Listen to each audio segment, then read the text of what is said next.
अस्सलाम वालेकुम dear students, मैं हूं आपकी टीचर डॉक्टर अनम और आज हम पढ़ेंगे what is polymerase chain reaction के बारे में। पॉलीमरेज चेन रिएक्शन, जिसको शॉर्ट फॉर्म में पीसीआर कहा जाता है, सबसे पहले डेवलप किया था कैरी मुलिस ने 1983 में। पीसीआर एक ऐसा मेथड है जिसके ज़रिए आप मिलियन से बिलियन कॉपीज़ बना सकते हैं किसी भी एक स्पेसिफिक डीएनए सैंपल की। यानी आपके पास एक डीएनए सैंपल था और आप चाहते हैं कि भाई आप इसको मज़ीद सेव कर सकें या इसको कहीं और आपने इस्तेमाल करना है और आपको डर है कि आपका वो सैंपल ख़त्म हो जाएगा, तो आप क्या करते हैं कि आप पीसीआर के ज़रिए उस एक सैंपल की मिलियंस और बिलियंस कॉपीज़ बना लेते हैं और उसके बाद आप उसको आराम से सेव कर लेते हैं या जहाँ भी आपने उसको स्टडी करना है वहाँ यूज़ कर लेते हैं। पीसीआर जो है वो एक सिंगल जीन को या एक स्मॉल डीएनए के पीस को आराम से एम्पलीफाई कर सकता है, और वो भी तमाम जीन्स के अंदर से किसी भी एक ऑर्गेनिज्म की। फ़र्ज़ करें हम ह्यूमन की बात करते हैं। ह्यूमन के पास 20,000 से 25,000 जीन्स होती हैं, और अगर मैं चाहती हूँ कि मैं इनके अंदर से कोई एक जीन को स्टडी करूँ या किसी एक जीन को एम्पलीफाई करूँ, तो मैं पीसीआर के ज़रिए अपनी सिर्फ एक जीन को एम्पलीफाई कर सकती हूँ। फ़र्ज़ करते हैं कि मैं देखना चाहती हूँ कि ह्यूमंस के अंदर एक हार्मोन बनता है लेप्टिन, ठीक है, जो मोटापे को कंट्रोल करता है। मैं उसको स्टडी करना चाहती हूँ और मैं चाहती हूँ कि इन 25,000 जीन्स के अंदर से मैं सिर्फ और सिर्फ उस जीन को निकाल लूँ या उस जीन को एम्पलीफाई कर लूँ या उस जीन की मिलियन से बिलियन कॉपीज़ बना लूँ जो कि लेप्टिन हार्मोन को बना रही है। तो मैं क्या करूँगी कि मैं पीसीआर रिएक्शन लगाऊंगी और उस पीसीआर के ज़रिए अपनी सिर्फ उस एक जीन को एम्पलीफाई कर लूँगी। यहाँ पर एम्पलीफाई का मतलब है कि मैंने उसकी मिलियन से बिलियंस कॉपीज़ बना ली हैं। अब पीसीआर करने के लिए मुझे किन किन चीज़ों की ज़रूरत है जिसके बगैर मैं पीसीआर रिएक्शन नहीं लगा सकती। सबसे पहले तो मुझे डीएनए सैंपल चाहिए। अब वो डीएनए सैंपल चाहिए जिसके अंदर हमारा डीएनए टारगेट रीजन मौजूद हो। फ़र्ज़ करते हैं कि मैंने ह्यूमंस के अंदर से किसी जीन को स्टडी करना है, तो मैं क्या करूँगी, या तो मैं ब्लड सैंपल ले लूँगी या मैं मसल सैंपल ले लूँगी या मैं हेयर सैंपल ले लूँगी। मतलब जहाँ से भी मैंने जीन को स्टडी करना है मैंने बस वहाँ से वो सेल्स को लेना है और उस सेल्स के अंदर से मैंने अपना डीएनए जो है वो सेपरेट कर लेना है। सारा का सारा डीएनए मैंने उसमें से सेपरेट कर लिया है। अब वो जो सारा डीएनए मेरे पास आया है, उस सारे डीएनए के अंदर एक ख़ास रीजन है जो कि मेरा टारगेट रीजन है, डीएनए टारगेट है, और अब मैंने सिर्फ इस रीजन को एम्पलीफाई करना है, ठीक है। तो यहाँ पर हमारे पास डीएनए सैंपल आ गया। इसके बाद दूसरा कंपोनेंट जो मेरे पास है वो है डीएनए पॉलीमरेज। डीएनए पॉलीमरेज एक थर्मोस्टेबल एंजाइम है। थर्मोस्टेबल का मतलब है कि ये वो एंजाइम है जो हाई टेम्परेचर को बर्दाश्त कर सकता है और उसके ऊपर भी अपनी एक्टिविटी शो करता है। ये नहीं होता कि वो डीनेचर हो जाए, ठीक है। और ये एंजाइम या डीएनए पॉलीमरेज जो है वो डीएनए की रेप्लिकेशन में हेल्प करता है। डीएनए की रेप्लिकेशन का मतलब है कि डीएनए के एक मॉलिक्यूल को दो मॉलिक्यूल में तब्दील कर देता है, या डीएनए की सिंथेसिस में या डीएनए के बनने में हेल्प करता है या मदद करता है।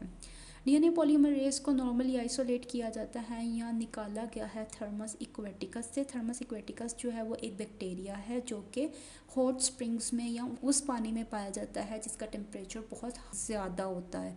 तो इसके अंदर जो एंजाइम्स हैं वो भी ज़्यादा टेम्परेचर को बर्दाश्त कर सकते हैं। तो साइंटिस्ट ने क्या किया कि थर्मस इक्वेटिकस के अंदर से उन्होंने डीएनए पॉलीमरेज को निकाल लिया। अब इस डीएनए पॉलीमरेज को आप समटाइम्स टैक पॉलीमरेज भी कहते हैं, जो कि इससे निकला है कि टी कमिंग फ्रॉम हेयर और ए क्यू यहाँ से आ गया, तो टैक पॉलीमरेज, ठीक है। तो ये हमारा आ गया जनाब टैक पॉलीमरेज, जो कि हाई टेम्परेचर पे भी काम करेगा और डीएनए की सिंथेसिस में मदद करेगा। तीसरी चीज़ जो हमें चाहिए वो है हमारे डीएनए प्राइमर्स। हम दो तरह के प्राइमर्स इस्तेमाल करते हैं, फॉरवर्ड प्राइमर और रिवर्स प्राइमर। अब प्राइमर्स एक्चुअली में होते क्या हैं, प्राइमर्स न्यूक्लियोटाइड सीक्वेंस होता है जो कि कॉम्प्लीमेंट्री है हमारे डीएनए टारगेट के, ठीक है। फ़र्ज़ करें मैं कहती हूँ कि मेरा जो डीएनए है उसका सीक्वेंस है CATGT। तो मैंने क्या करना है कि मैंने जो प्राइमर इस्तेमाल करने हैं वो मेरे इस सीक्वेंस के कॉम्प्लीमेंट्री होने चाहिए, यानी कि GTAGA। तो ये मेरा प्राइमर सीक्वेंस जो है वो मेरे डीएनए टारगेट के बिल्कुल कॉम्प्लीमेंट्री आ जाता है। ठीक है, इनको हम स्पेसिफिक प्राइमर्स भी कहते हैं। स्पेसिफिक हम क्यों कहते हैं? क्योंकि हम ये ख़ास जीन के लिए डिज़ाइन कर रहे हैं और ये सिर्फ ख़ास जीन के साथ जाकर ही बाइंड करेंगे। यानी जैसे मैंने ये कहा ना कि मैंने ये वाला जीन का सीक्वेंस सिर्फ फाइंड करना है या उसको एम्पलीफाई करना है, तो मेरा ये जो कॉम्प्लीमेंट्री प्राइमर्स हैं वो सिर्फ और सिर्फ इस जीन के साथ जाके अटैच होंगे, किसी और जगह पे वो अटैच नहीं होंगे। ठीक है, इस वजह से हम इनको स्पेसिफिक प्राइमर्स भी कहते हैं। तो यहाँ पर हमारे पास आ गया जनाब प्राइमर, जिसमें हमारे पास फॉरवर्ड प्राइमर है और रिवर्स प्राइमर है। फॉरवर्ड प्राइमर का मतलब है कि वो इस तरह से काम करेगा और रिवर्स प्राइमर का मतलब है कि वो इस सीक्वेंस में या इस सिम्थ में काम करेगा। फिर हमें चाहिए होती हैं डीऑक्सी न्यूक्लियोसाइड ट्राइफॉस्फेट्स, जिनको हम शॉर्ट फॉर्म में डीएनटीपीज़ कहते हैं। डीएनटीपीज़ एक्चुअली में क्या है? न्यूक्लियोटाइड्स हैं या वो बिल्डिंग ब्लॉक्स हैं जिसके ज़रिए डीएनए पॉलीमरेज ने नया डीएनए बनाना है। हमें पता है कि डीएनए जो है वो न्यूक्लियोटाइड्स के साथ बना हुआ है, जिसके अंदर हमारे पास एडेनिन, गवानीन, साइटोसिन और थायमिन आ जाती हैं।